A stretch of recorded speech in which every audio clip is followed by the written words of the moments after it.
og velkommen til den her lille video, som handler om din sundhed, og som har til formål, at du begynder at tænke, reflektere lidt over din egen sundhed.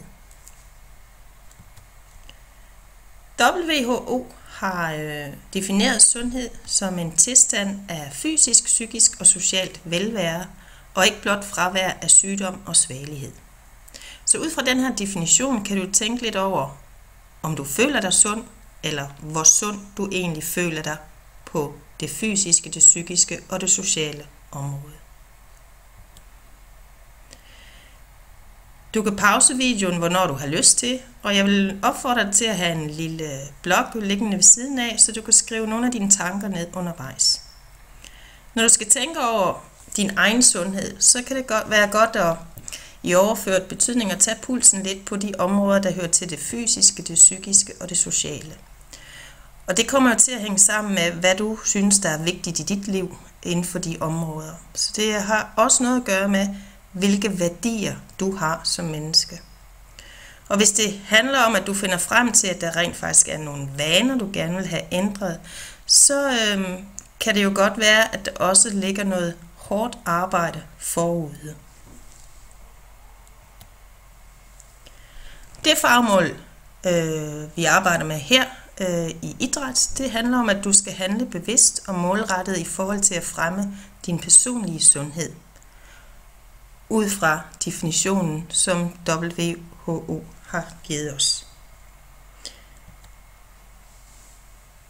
Så hvis vi kigger på det fysiske velvære, så kan du stille dig selv det spørgsmål, hvad kan jeg gøre for at øge mit fysiske velvære?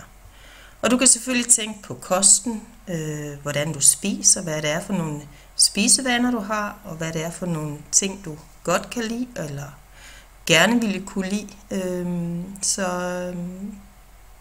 Tag og tænk lidt over din kost.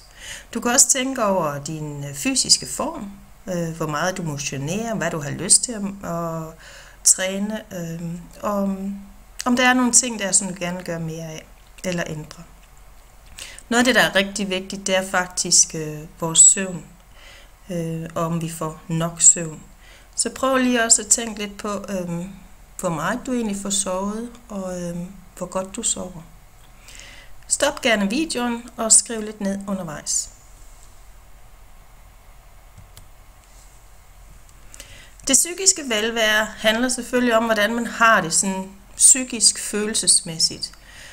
Og du kan stille dig selv det spørgsmål, hvad kan jeg gøre for at øge mit psykiske velvære? Og det er selvfølgelig noget med en oplevelse af, hvordan har jeg det indvendigt? Føler jeg mig stresset? Er jeg tilpas udfordret? Svarer de krav, jeg bliver mødt med til de ressourcer, jeg har, til den tid, jeg har? Og hvis ikke, hvordan kan jeg hjælpe mig selv med at få balance på det område i mit liv?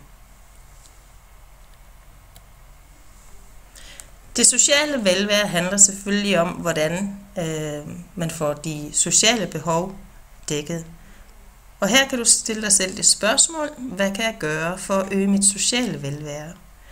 Det kan handle om de helt nære relationer, hvordan du har det på det område af dit liv, men det handler også om de fællesskaber, vi indgår i.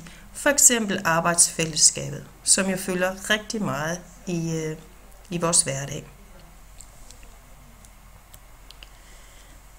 Så udfordringen, jeg kan give dig, er, at du skal prøve noget nyt i 30 dage.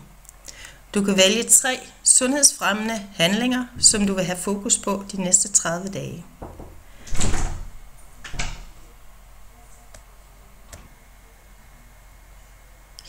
Søren Kierkegaard, en dansk filosof, siger, at den værste fjende, vi har, det er vores egne vaner.